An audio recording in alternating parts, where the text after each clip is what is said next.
तर फायनली इथे बघा काल जो तुम्हाला मी ब्लाऊज दाखवला होता तो इथे स्टिच करून झालेला आहे. खूप सुंदर असा ब्लाऊज रेडी झालेला आहे. एकदम परफेक्ट फिनिशिंगमध्ये वर्कही खूप सुंदर असं केलेलं आहे, बघू शकता. आणि पुढे जो आहे तो प्रिन्स कट आहे आणि पुढे गोल्डन कलरची पायपिंग दिलेली आहे. त्याच्यानंतर हा जो दुसरा ब्लाऊज दाखवला होता तो पण याला मी इथे पाठीमागे कटवर्कची डिझाईन दिलेली आहे. पाठीमागे अशी नळ दिलेले आहेत आणि कटवर्कची डिझाईन फ्रंटला पण कटवर्क केलेलं आहे, हाताला पण कटवर्क आहे. त्याच्यामुळे पाठीमागे पण मी असं कटवर्कची डिझाईन इथे सिलेक्ट केली आणि इथे छोटे छोटे मणी लावले आहेत. त्याच्यामुळे याचा लुक अजून सुंदर आलेला आहे. फ्रंटला बघू शकता, फ्रंटला पण कटवर्कचं पूर्ण वर्क आहे असं केलेलं.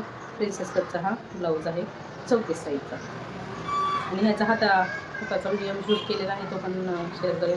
कटवर्कची डिझाईन कशी करायची ते बघा. दोन्ही ब्लाऊज खूप सुंदर असे रेडी झालेले आहेत.